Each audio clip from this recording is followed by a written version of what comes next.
families in Nunavut have so few economic opportunities that many families end up relying heavily on government programs. Many are on income support. Indeed, some have supplemental benefits like the Canada Child Program, neither of which are sufficient to meet the high cost of living. Even when the Liberals offer programs like the Nutrition North program, it fails to feed families. Why? Because the program subsidizes for-profit corporations like the Northern stores. Northern had profits in the hundreds of millions while it was allowed to use our tax dollars to put into pockets of shareholders.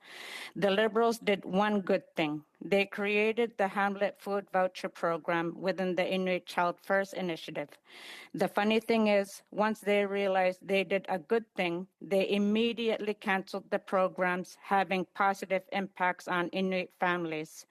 While I share this based on feedback from hundreds and thousands of families in Nunavut, this will not be enough for the Trump-loving Liberals. I have data to share. The Qajuqturvik Community Food Centre in Iqaluit collected data during the Hamlet Food Voucher Program and what happened when the program was canceled without consultation or explanation.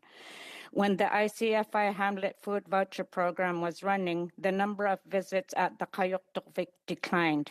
All of a sudden, the food voucher program was feeding families. Bills were being paid.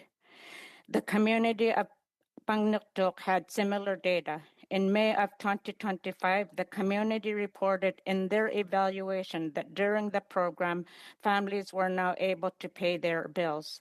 They reported that families finally had enough support to provide healthy foods. 95% of the community accessed the program. It would be interesting to see that share as well that the Northern stores reported an increase of 1.9% at their quarterly reports at the end of July. When the former Liberal Minister of Northern Affairs, Dan Vandel, kept refusing to answer my questions, I had the Indigenous and Northern Affairs Committee agree to study the barriers to providing affordable groceries by bringing in CEOs of the Canadian North, Calmare, Northern Stores, and a local co-op from Nunavut.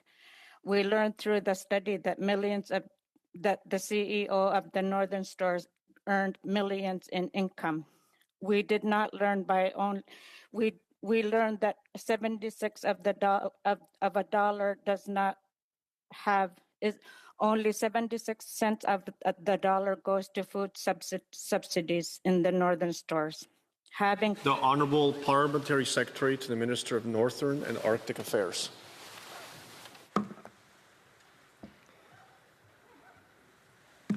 Thank you, Mr. Speaker, and I want to thank the Honourable Member and my Northern colleague for her questions on affordability in the North.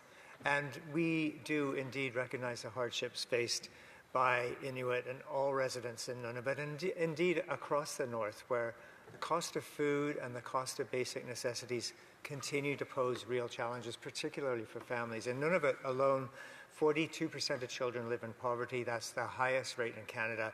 And I know that behind these statistics are real lives and real struggles.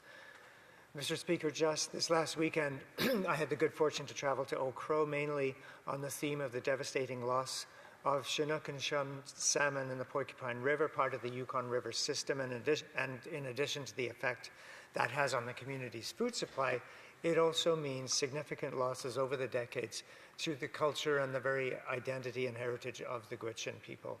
There's much work to do there together to restore the salmon to even a fraction of their former abundance.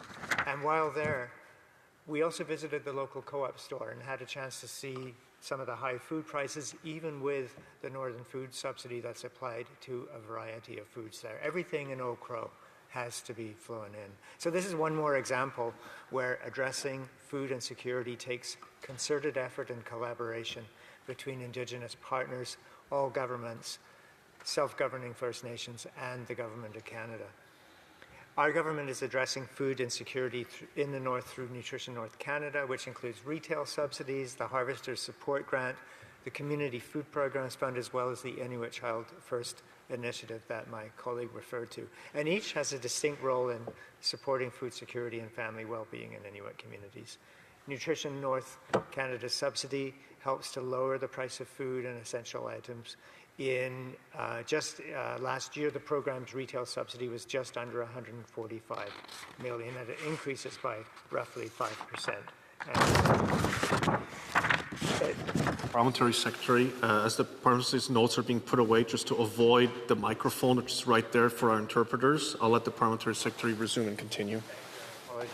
Apologies to the translators for that. To better meet the needs of Northerners, in February 2025, Iqaluit was appointed as the Minister's Special Representative to lead a review of NNC and produce a report, and her report will be really important to inform reforms to the program. And to inform the review, retailers, suppliers, local growers, food producers, and charitable organizations participating must show how the subsidy reduces costs for consumers. The Harvesters Support Grant is another way that food security is being addressed. It supports traditional hunting, harvesting, and food sharing activities in isolated communities while reinforcing cultural practices. And this is about food autonomy and food security. Wherever I go in the North, the Harvesters Support Grant receives a lot of positive feedback, and I believe there are many more communities who could benefit from this. There's a lot to describe. I think where I maybe will conclude for now is that progress has been made, but we recognize that a lot more does need to be done to address systemic challenges in the North, and we remain committed to working with Inuit territorial and community partners to build lasting and locally driven solutions. Thank you. Koinami. The Honourable Member for Nunavut.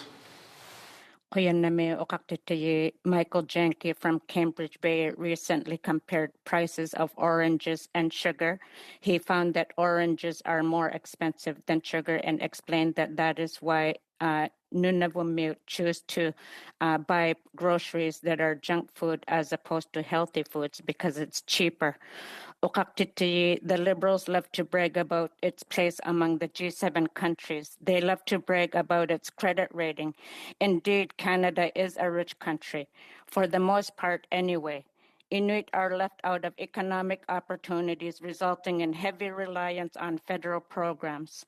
All of the communities I represent are fly-in communities. There are no roads to help make living more affordable. As such, ICFI was seen as a success. The Liberals were very quick to cancel the program when Inuit were being lifted out of poverty. Will the Liberals finally help allow the wealth of Canada be shared to Inuit families so they can feed their families? The Honourable Parliamentary Secretary to the Minister of Northern and Arctic Affairs. Mr. Speaker, I appreciate this member's advocacy for the people of Nunavut and indeed for the people across the North, and I reaffirm this government's commitment to address food insecurity in northern communities on a priority basis. Programs like Nutrition North Canada, the Harvesters Support Grant, the Community Food Programs Fund provide essential, as well as the Inuit Child First initiative, much needed support to children, families, and individuals in the North. So we'll continue working with Inuit, Indigenous, territorial, and other partners to improve existing services and develop new ones that are viable and culturally appropriate solutions for families in the North. We'll measure our progress not in dollars committed, but the ability of every child to thrive, to learn, and to dream without the burden of high food costs and hunger. Thank you, Koinami.